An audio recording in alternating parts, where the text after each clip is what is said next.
Thanks for clicking on this first video on PK Moto. I'm about to give you a very honest insight into owning the Kawasaki Ninja 1000 SX and asking if the new 1100 SX is a worthy upgrade. This channel isn't going to be a motorbike review channel, although I will give feedback on the bikes I've owned, ridden and currently ride. The aim is to be a varied, interesting and entertaining motorbike channel. Please tag along to see how this goes. If you're looking for a sports tourer as opposed to a tourer, you're probably looking for an almost perfect road-based all-rounder. In this video I'm going to try and quickly give you my honest experience after owning two of these Ninja SXs in the last few years, and hopefully answer whether it's worth spending more for the new 1100 version. To give some context to my opinion of this bike, you should probably know what my biases are and know what I'd want from a good sports tourer. I've ridden and owned some of the biggest sports tourers, and whilst they're excellent machines, I personally like a bike to feel like a motorbike. Too much weight, big screens, bulky seats and excess luggage can, in my opinion, take a little too much away from an authentic motorbiking experience. Personally, I don't mind getting off a bike at the end of a long day and feeling like I've been on a bike. In fact, I like to arrive knowing and feeling like I've ridden there rather than being driven. In my search for a sports tourer, comfort was important, but it wasn't at the top of my list, nor was wind protection. I've been there and got buffeted by poor screens and bored by bulky bikes very quickly in the past. I knew I wanted sure-footedness, a bike that felt in touch with the road, something with confident and consistent grip which holds its line in bad weather. Something low slung with a good wheelbase and compliant suspension fit for our UK roads. I also wanted dedicated luggage, but just side panniers, no top box. In the spring of 24, I picked up a 2-year-old performance tourer version of this bike, with only 340 miles on the clock at a cost of 9k. I rode it back from Kawasaki Derby through the Peak District and loved it. Weeks later, I took it to Scotland and the bike was just flawless. As I'm sure you'll agree, your relationship with your bike isn't just about the ride and how she performs. For most of us, it's also very much about how she looks. Regardless of how good she performs, if there isn't that genuine physical attraction, things simply aren't going to last. The Ninja, in my opinion, is a looker. From the rear 3/4, from the side, from the front, and from the cockpit, she's very easy on the eye. I've owned one in metallic green and one in complete black. Personally, I preferred the all black version. The engine. The 1043cc inline-4 engine feels strong and smooth. As a bike designed to tour, the engine's been tuned to give the optimal torque in the low to mid rev range. It's very relaxed and easy to ride through towns at slower speeds, with good fueling and a smooth throttle response. It isn't jerky like some bikes at lower speeds. Everything is smooth and effortless, and considering the amount of power this bike has, I would say that anybody could ride it, providing they can control their right hand. It's not at all intimidating or hard to ride, and in situations where you have no intention of ragging it, it's quiet, well-mannered, well-behaved and gentlemanly. The same can be said of the latest generation Ninja 1100 SX engine, which is up in capacity but only by 56cc. Kawasaki have achieved this small increase through a 3mm lengthening of the piston stroke, which is designed to increase torque at lower revs. Having said that, peak torque is only up from 111 Nm to 113 Nm. That's an increase of just 1.8%, an increase which in all honesty I describe as negligible. Probably too insignificant for any average rider to honestly notice on the road. Peak power is down by 6 horsepower, again also something which you're probably not going to really notice on the road. This graph shows a back-to-back dyno comparison between the two bikes. The 1000 SX results are in green, and the new 1100 SX results are shown in blue. What do you think? Do you see a significant enough improvement here that would make you want to upgrade these bikes? Or would you have to ride it? Personally, I don't think there's a huge difference here to be seen. You can pick up a low mileage second-hand 1000SX for less than £8,000. This one with just over 4,000 miles on the clock is £7,999 from a dealer with a warranty. You would be able to find even lower mileage examples, I would have thought, for around this price. And the brand new base model pre-registered 1100 on a 2025 plate can be bought for just over £10,000. But there's more to consider before deciding between the two. Kawasaki does a good job of isolating the rider from the engine's vibrations. Throughout the Ninja, for touring comfort, it's evident that Kawasaki has made a real effort to improve comfort in this regard. Rubber dampers isolate the rear sets from the frame, and small floating weights underneath the foot pegs act as uncoupling devices to reduce any vibes any further. The Kawasaki bar end weights are not just weights designed to shift the resonant vibrational frequency. They're decoupled from the bars by rubber, so as a smaller mass, they absorb and isolate the vibration so you feel less of it. The engine has a primary balancing shaft to take care of the inherent primary imbalance of an inline-4, and the secondary imbalance is still there, but it's only noticeable, mostly through the tank, at above 5,000 revs, if you've somehow got awareness to spare as the bike really starts to come alive. When you're cruising, it's all very, very smooth, and there's no problems with numbness or tingling in your hands.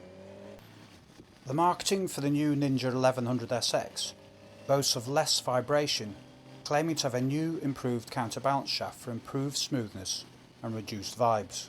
To be fair to the Ninja, it was probably the smoothest 4-cylinder bike I've ever experienced, the 1000SX that is, until I bought my current bike, which is almost perfect, apart from ruining several pairs of my underpants. If you want to know what that bike is, please comment, like or subscribe, and the magic of the algorithms will probably send you the video when it's out.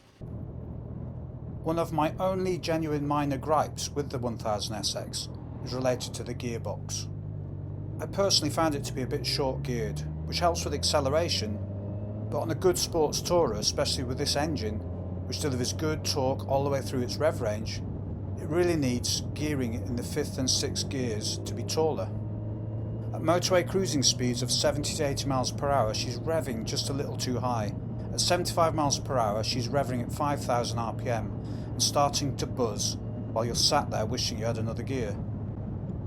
To mitigate this, some riders change the front sprocket up one tooth and the rear sprocket down one tooth, swapping acceleration for better cruising engine speeds.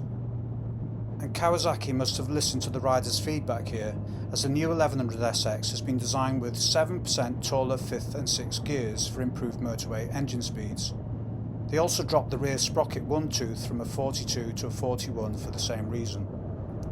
For most people, this gearing change alone might be a justifiable reason to choose the 1100 over the 1000.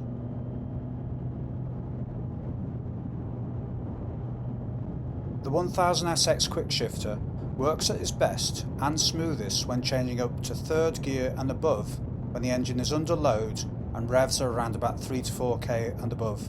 The downshifts from the auto blipper are at their smoothest in the middle to higher revs, and only when you're totally off the throttle. The new 1100SX quickshifter has been tuned to give smoother changes and accept gear shifts at lower engine speeds. The riding position on both the 1000SX and the 1100 is identical. A riding position which is essentially very much that of an upright naked. And when you're riding it, that's exactly what it feels like, an upright naked with front fairings and a windscreen. Personally, I find the position on the 1000SX a bit too upright. I like the bars on the bike to be a bit lower. I like to be slightly pitched over the front wheel, feeling more engaged with the front end, something I'm more happy with on my new bike. The standard factory seat, sitting on the taller side at 235mm, was a bit too soft for my liking and comes with a thin and plastic covering. I upgraded mine to the factory Kawasaki comfort seat, which is a gel layer and a more leather-like covering. It gives better long-range support than the standard seat and makes the bike look better, more premium in my opinion. At 235 kilos or 518 pounds, with a 1.44 metre wheelbase, the bike feels fairly well planted. The suspension is excellent. It's so good I'm surprised the new 1100 offers a higher spec SE model with an Öhlins rear shock. In all honesty, that's probably more about Kawasaki being able to offer a more expensive option in the range, the magic of marketing, price tags and profit margins. Wind protection. The side fairings do a reasonably good job protecting your legs, but the nose and the screen combined caused me some buffeting issues on the underside of my helmet around my neck, making it quite noisy. I think the design of the front fairings was causing the air to be pushed up directly into the underside of my helmet and causing too much noise. I'm not normally a fussy rider, but it was unbearable to be honest. For context, I'm 6'1". The larger touring screen didn't really fix it for me, so rather than go large, I went minimalist. As can be seen here, I mostly resolved this by taking the original standard screen and cutting it as short as I could and tipping the bottom end up slightly to make it pitch shallower, moving the air lower into the chest and away from the underside of my helmet, which made things almost perfect to be honest. Personally, I don't like big screens on bikes, so this worked best for me. The Kawasaki front brakes are brilliant. With a humble Nissan master cylinder and Kawasaki's own radial calipers, they provide excellent feel and modulation, and if you have the average to good grip strength, they don't require much more than 2 fingers for good braking. The cruise control takes a little practice to get it working quickly and easily. It's not quite as intuitive to use as the BMW cruise control, but it still works really well. The mirrors. Some people don't like these mirrors, complaining about buggy looks, but I like them. They give some of the best visibility I've experienced personally, probably due to their forward and wide position, but they can actually be improved. I bought these self-adhesive convex mirror upgrades. They're made from real glass, giving a better quality and span of reflection than the flat, rather cheap factory mirrors fitted to the bike. The dash. It's old and basic compared to many other bikes today, but in my opinion they are getting too big and unnecessarily complicated. The 1000SX dash is the perfect size for a motorbike, I think. The key data is easy to read and it's bright in all weathers, including blazing sunshine. What more can you ask for? The waterproof dedicated factory panniers fit the bike securely. They go on and come off easily enough with a good nudge, especially when you get used to them. They look good, like they're part of the bike, and they lock closed and onto the bike by key. They're about £1,000 from Kawasaki, but you can pick up a decent used set on eBay or Facebook Marketplace in light new condition for around £400, as I did. So summing up, the SX is a joy to ride.